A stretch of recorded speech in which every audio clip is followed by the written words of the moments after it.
Can't hear you. Okay, I got it. Okay. Apologize. What happened to the computer? Okay, let's start with the Chumash today. Today the Chumash reading is we're holding today in the portion of Be'ata Tetzaveh. We're holding today's Wednesday. We're holding the fourth reading in Be'ata Tetzaveh. We're holding. This is Tanya. Oh, sorry. It's been a great day. Okay. We'll get it. Don't worry. It's been a good day. So we're holding on the portion of Be'ata Tetzaveh. We're holding on chapter 29, verse number 1. So holding over here, and this is what you should do. Because after making all these garments, you have to invest them. You have to invest them to be kohanim. So what you should do, to sanctify them and to serve me. Take a young bull, Ben Bakar, Barak Ben Bakar, one young bull, and 2 rams, Tmimim that are perfect. Now she says, Kach, these are the 2 roots. One is kicha and one is likicha, which means to take. Par echad. Why are you taking one bull? To come to forgive on the sin of the egel, the golden calf that was a par. Lechem v'chalas matzis, and then you should take unleavened bread. V'chalas matzis, unleavened bread and unleavened loaves. V'lula b'shemen that are mixed with oil. With the kiki matzis and unleavened wafers. V'shucha b'shemen that are anointed with oil. Soilus, it should be made out of flour, wheat flour. Tas oisam, it should be made out of wheat flour. They should be made. Now she says, these refer to the 3 types of matzah we're going to learn later in the portion of Vayikra: the scalding dough, the loaves, and the wafers. The unleavened bread is what is called further in the section of verse 23, loaves of oil bread, because Moshe put as much oil into the scalding dough as the loaves and the wafers. Each of the types of unleavened referred here are 10 loaves of each were brought in this service. As we'll learn later also in Vayikra, that how many you had to bring of each and every one that was brought to the Beis Hamikdash.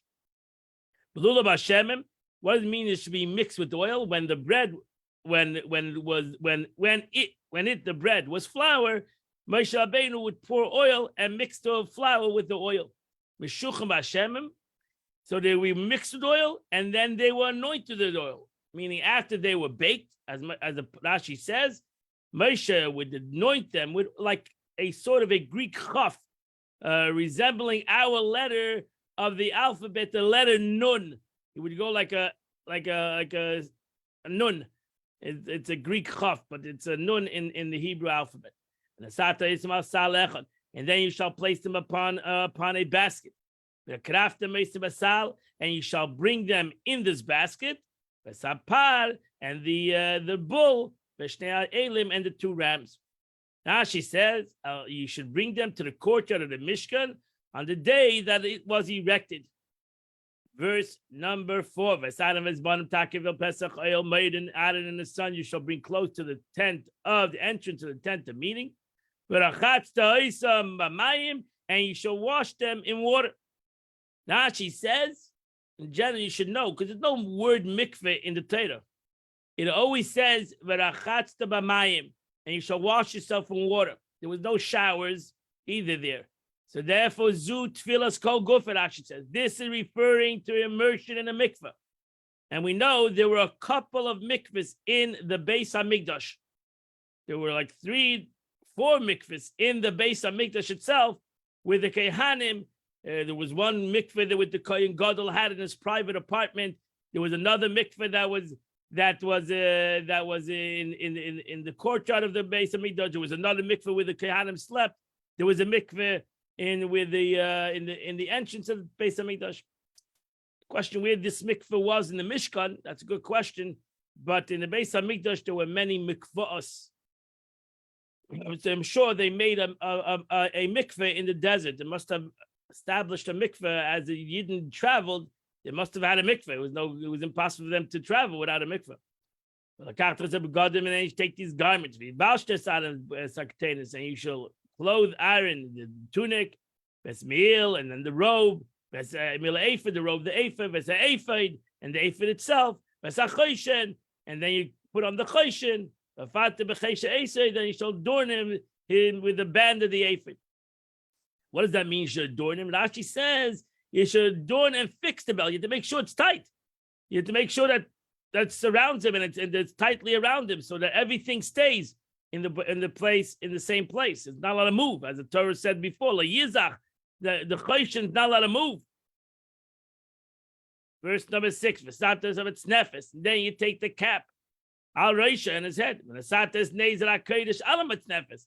And then you put the holy crown, that the plate on his forehead, on the mitznefes. You remember the Rashi yesterday, where over here it says alam mitznefes, that it has to go on the mitznefes. That's what Rashi said, that one of the ropes went over the head of the hat. So Rashi says, nezer, this is the tzitz, the show plate. Kamosha Parashi, as I explained above, through the middle thread, there was three threads, two on the side, one on each side, the right and left, and then there was a middle thread in the middle of the tzitz of this show plate, and it went 2 threads of the head. All 3 were tied at the nape, so the 2 threads went to the back. The middle thread went over his hat, and it was tied. All 3 threads were tied in the back of his nape, as I explained. Rashi says yesterday in the Chitas. Verse number 7, and then you should take for the anointing oil, and you pour it on his head, and you anoint him. So Rashi says again, this anointment is like a Greek chaf. See the commentary to verse 2 and Rambam, laws of the temple. But Moshe applied oil to Aaron on his head and between his eyebrows, and he joined them with his finger. He went on both sides, and it ultimately came to together with his both fingers came the middle under his nose, top of his forehead, top of his nose. And you shall bring his sons, and then they clothe them in their tunics. And you shall greet them with a stash, a gaitel. And you shall dress them in high hats. And shall be for them as a kohen, chukas olam. It's an everlasting stature. And you should invest Aaron and his sons with this authority, which is obligation. She says you shall invest them with eternal kohuna. All the children and grandchildren until today will be kehanim. Through these things, yad arim ve'yad banim, b'minu b'kudas hakuna, with fulfillment of anointment of a kuna. Verse number 10,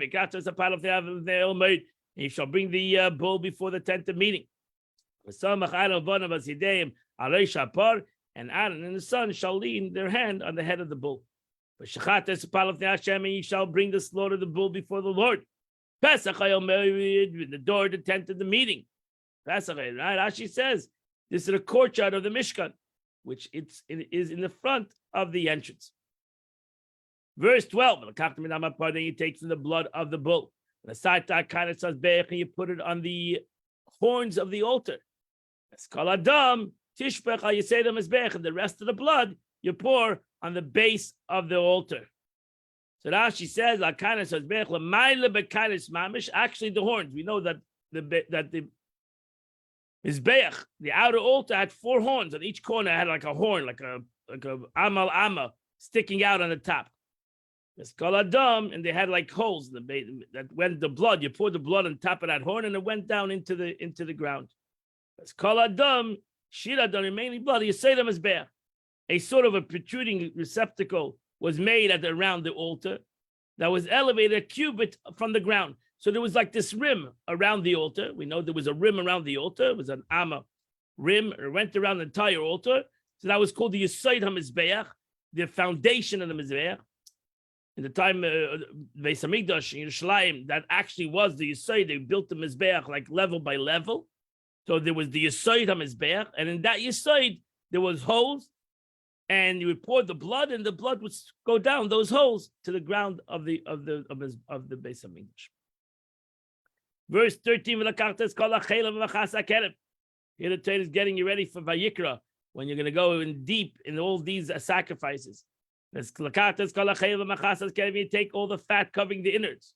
You set us covered and the diaphragm, or with the liver, the diaphragm that covered the liver and a part of the liver. And the two kidneys. The fat that was on the kidneys. Here we learn also what is chaylev. What is chaylev in the Torah that's asur? There's certain chaylev, certain fats that are asur. These are the fats that I mentioned over here. The fats, and you can find it still in an animal, and they have to take away these fats till today. It's not the regular fat that you find in the animal. So there's chaylev, there's certain fats in the animal that are prohibited in our Torah. You're not allowed to eat these fats. You have to put on the mizbeach like blood, and then there's other fats in the animal. So chaylev hu akum shalakeres. This is the membrane, the stomach of the animal. This is the membrane over the liver. It's called embers in French. Ala kovid. He must take part of the liver with the fat. Verse 12, 14. And then you take all this fat, all the flesh of the bull, and all its hide, and all its dung. Tisreiv me'esh. You're going to learn this akatas. This is a sin offering that needs to be burnt outside. It's a community sin offering that needs to be burnt outside of Yerushalayim, or over here outside the camp of the Jewish camp. Chatasu. So Rashi says, as I just said, that a chatas, a general chatas, like on Yom Kippur, was burnt outside. So Rashi, but this wasn't a general chatas. This was only the Kehanim's chatas. So that's that we only find that a chatas this chatas was born to a regular person brought a korban chatas, a regular person brought a sin offering, even for his family. It was burnt in the Beis Hamikdash. This is the only one. The Kohanim brought a chatas and it was taken outside. So this was the only one. We'll find again, like in Kippur, there was a chatas for the klal. It was taken also out. And you shall take one ram. The and the Aaron and his son shall lean their hands al rosh ha'ayil, on the top of the head of the ram. Verse 16. Then you slaughter the ram. You take its blood. And you shall sprinkle around the mizbeach. She says the rakta means with the vessel. Moshe Rabbeinu grasped and sprinkled the basin and sprinkled the blood opposite the horns of the altar, in order that the blood would be visible on both sides. The only sacrifice that requires blood to be applied with the fingers is a sin offering. We're going to learn all this in Vayikra.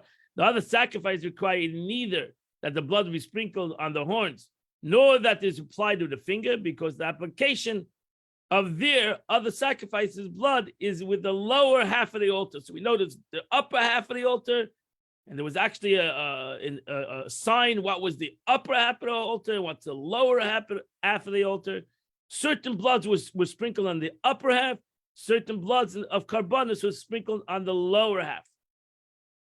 And again, we're going to learn all this in Mitzshem in the book of Leviticus. The Kehanim does not ascend the ramp, but he stands in the ground and sprinkles the blood. Saviv, this is all explained in Shchitas Kachim, in the Gemara of Zvachim, that Saviv refers to two applications. So the way they did it, you'll see Shtayim Shein Harbi, you'll see the expression. Two, that is four, because you stood at the corner and you sprinkled on the corner, it went automatically on two sides. Then you went to this opposite corner, you split it, you sprinkled on the mizbeach, it went on both sides. So that's how it's done. There was only two applications, which actually are four applications. On the corner and one on the diagonal opposite corner. Each application was visible on both sides of the corner. You say this every day in your davening, in the beginning of davening, before Haidu. So the way they sprinkled the blood in the altar. Therefore, the sprinkling of the blood is called saviv, all around. It was two shots, so to say, that ultimately was seen on all four sides of the Mizbeach. So even though he did two shots, but he did it on the corner, which went on two sides automatically. Verse 17. Then you take this ram and you cut it into parts. You wash its innards. And you put the parts upon its head. Now she says, al nesachav, im nesachav, with its parts, in addition to the rest of the parts. And then you take the entire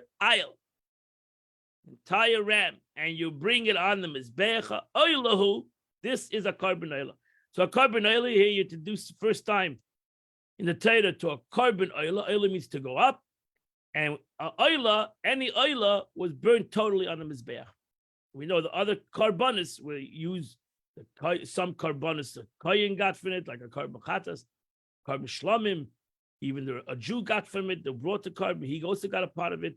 But an oila was totally brought on the mizbeach. Nobody received anything from it. It was burnt on the mizbeach. Reach nechayach ishel Hashem. It's a sanctification. It's a beautiful. This is also the first time you find reach nechayach, that God considers a carbon a beautiful smelling thing. Spirit of sanctification, a fire. Ishel Hashem. It's a fire offering to God. Now she says, what kind of beautiful smell it is. Again, this is one of the beautiful statements of the Gemara. Nachas ruach lefanai. It is a satisfaction to me. The Eibush says, I have a pleasure. Sha'amaiti v'naseh l'tzayin. That I asked for this and you did it. Because self-understood, everybody's uncomfortable with karbanis, sacrificial offering. I'm sure in that time for sure, because Yidden were coming out of Mitzrayim, which they used to worship the animals. So now they're sacrificing them. But the Eibush says, Nachasruach lefanai. It's a great pleasure that I asked something and you did it. Ishel Hashem. Now she says, Ishe, the word related to Eish, it's meaning burnt the limbs that are on the fire. Ishe, that the carbon was brought on the fire on this mizbeach. And that completes the Chumash for today. We now go to the Tanya of the day. We continue the 29th chapter of the Alter Rebbe.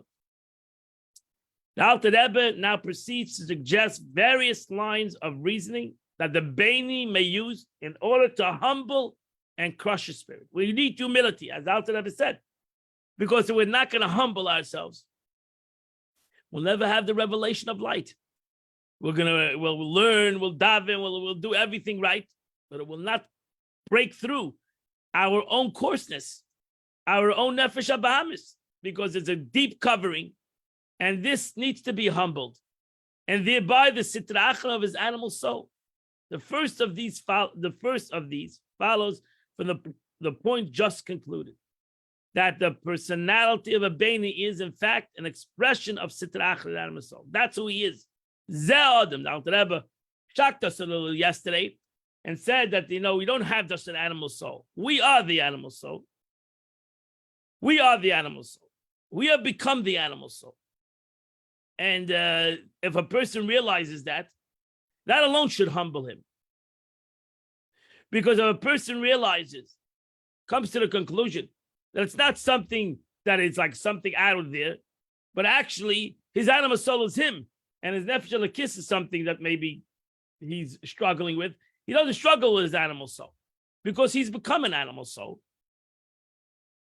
In Cain, what does that show? The Alter Rebbe says, "Hurachik Mashem." How close I think I'm to God with all my learning and my davening, and how close I think I'm to God.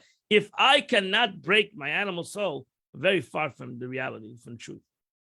But tachlis arichuk, with the uttermost remoteness.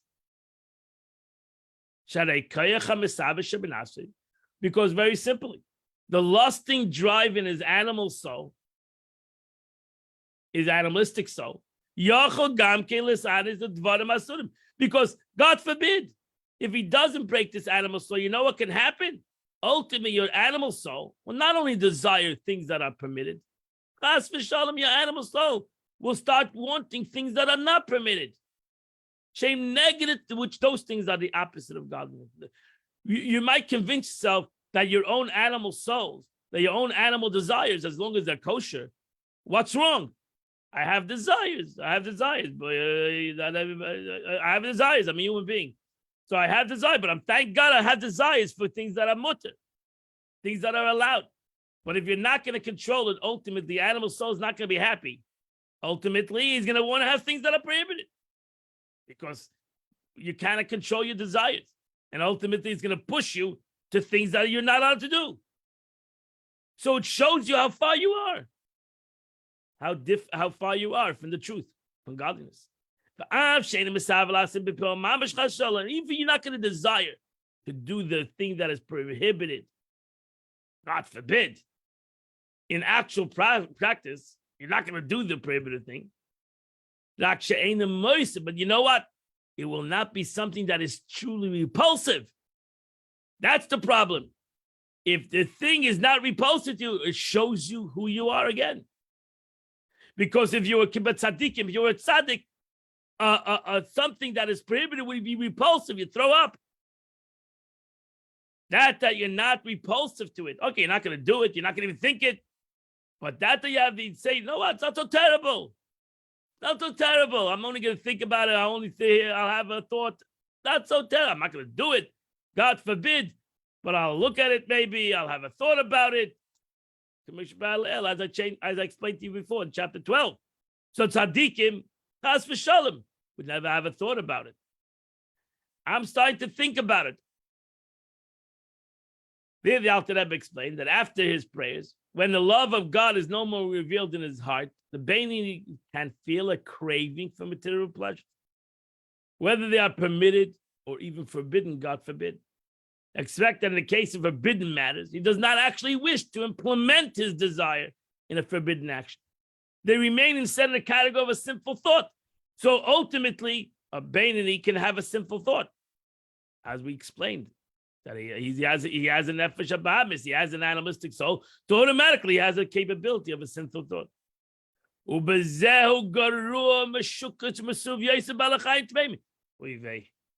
in this, he's inferior to and more loathsome and abominable than unclean animals and insects and reptiles. So he's disgusted from a cockroach. So I'm disgusted from a cockroach. I should be disgusted from my nefesh habahamis. Why am I disgusted to seeing a cockroach? If I give the capability for my thoughts, if I have the capability of thoughts of evil, of negative things, of impure things, of unholy things, it tells me that I'm pashut.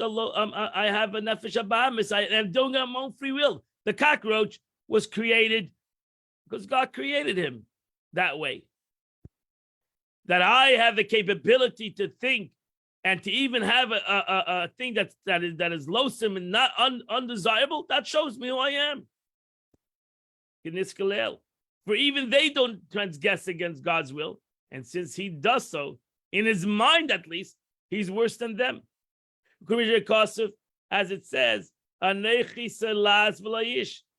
I am a worm and not a man. As a human being who chooses to lower himself to the level of a worm, I'm worse than the worm. For it's a worm by creation, and I'm a worm by choice. What are the types when the divine soul of the Bein dominates him, such during prayer, when he experiences the revealed love of God, and there's no room in his heart for mundane desires? This Alter Rebbe answers the Gam even when his divine soul gathers strength within it to arouse his love to God in prayer. Even then, it's not totally truthful. Even though that's the best he can do, but it's really not truthful. And that's why we learned to a tzaddik, the avodah of a Beinoni is not a true avodah. It's not a true service. It is altogether it's not altogether genuine. Why? As the Alter Rebbe explained, and this is very important, that something that is truth stays forever. Something that is emes doesn't change. So if I have true love of God, how is it possible for me to, when I walk away from davening or from learning, suddenly I lose that love? If I have true love, it stays forever. Truth is in all situations. If not, It's not totally true. It's like if my truth only lasts 45 minutes a day, or when I'm doing good, then it's a shvacha truth. But the Alter Rebbe, we know the Alter Rebbe validates that truth and says, listen, that's your truth and it's great. But ultimately, I have to be honest with myself. I have to humble myself. I have to realize that I'm far from the truth. Because if it was totally true, if Yiddishkeit, God, Torah was totally true, there wouldn't be different times of the day. There wouldn't be the time of davening. There wouldn't be the time of praying. It would be only one thing. It would be all the truth would permeate every moment of my day. And it doesn't. At least for me, it doesn't. So therefore, it shows that even when I'm in time of truth, I'm davening, I'm learning. So at that moment, I'm in the moment of truth. I'm not thinking about anything else right now but what I'm learning with you. So I am in the truth in this moment. But this truth alone is not totally true. Because the second we're going to finish learning, I'm going to go back to the computer, which I'm looking at. I'm going to look at things that I shouldn't look at, maybe. And what happened? What happened to the truth? Because it transmits, it transits itself. My truth suddenly is changed. I've lost the truth, so to say. I didn't, but I'm in a different world right now. So we learn, we dive in, then we go to work. Now we're in a different world.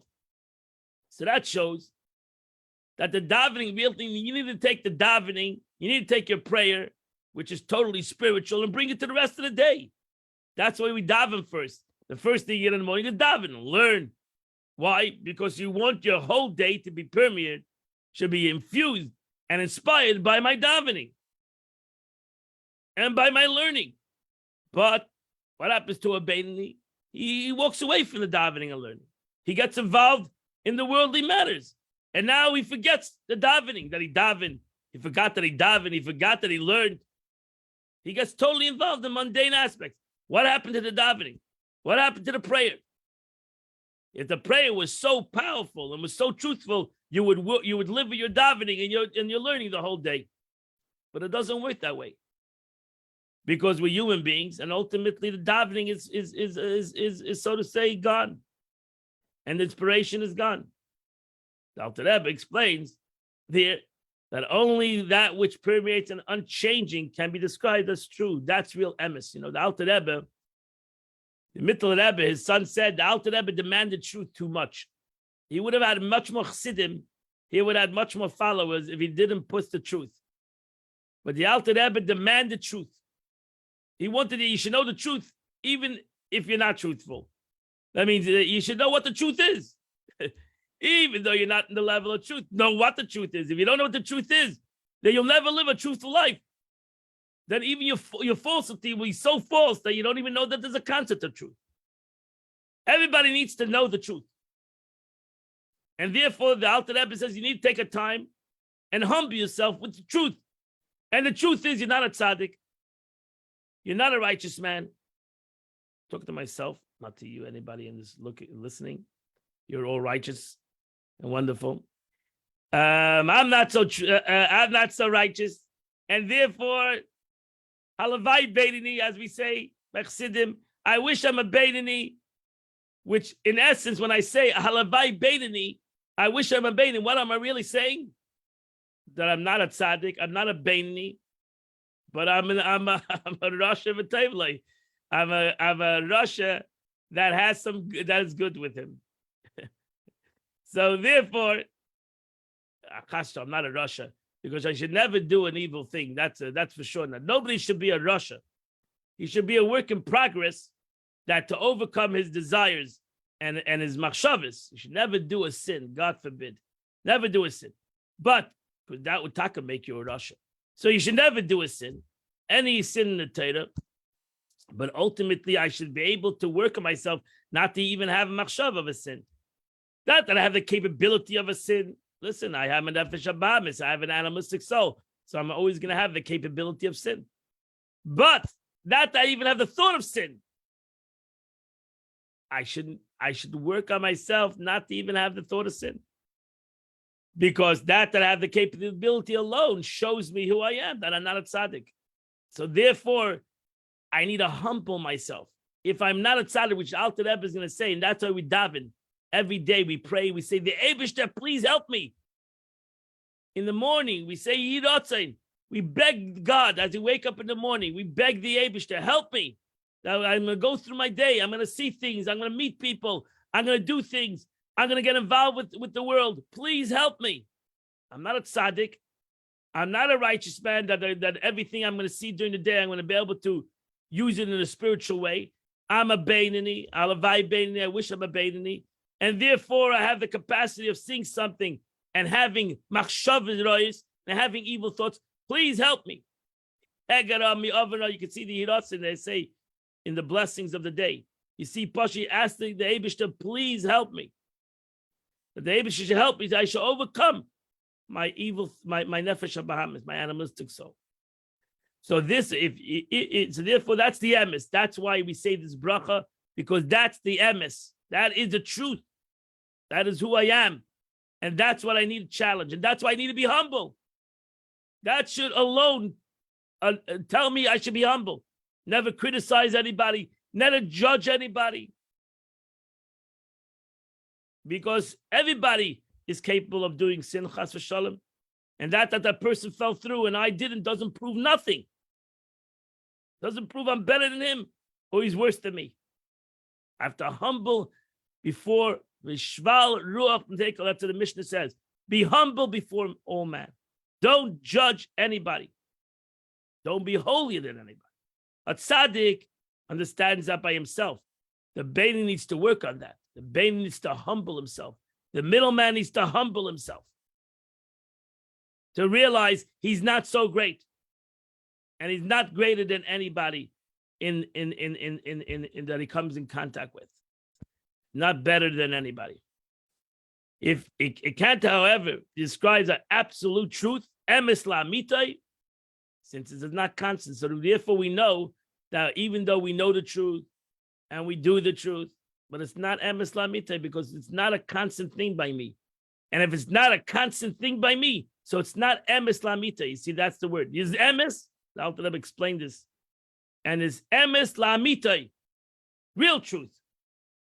There's truth. There's my truth, which is the shaky truth, and there is emes la'amitai, the true truth, the real truth. That's the truth of a tzaddik. Real truth never changes, and a tzaddik is a tzaddik when he davens and when he works and when he does everything. He's still the same tzaddik. It doesn't become less of a tzaddik. By a Beinani, in the time of his davening, he's a tzaddik. In the time of his work, in the time that he goes out to the world, he might not be such a great tzaddik. Since it's not constant, occurring only during prayer. And that completes the Tanya of today. My friends, today is the 12th day of the month, which is chapter 66 to chapter 68, 3 chapters. If you do those 3 chapters, you will have done the chitas of the day. And there's nothing better in the world than to learn the chitas, Chumash, Tehillim, Tanya every single day. And now that we learned it, I wish you a great day, a happy day, a healthy day, and we'll see you all tomorrow at 8 o'clock. We'll continue to learn. What about tonight's learning? Oh, tonight also, yes, sirree, at Chabad, 7 p.m. Everybody's welcome to come. 5 different classes, 7 p.m. That's not on Zoom, 7 p.m. I wish you all a great day, a happy day, a healthy day, a wonderful and gorgeous day.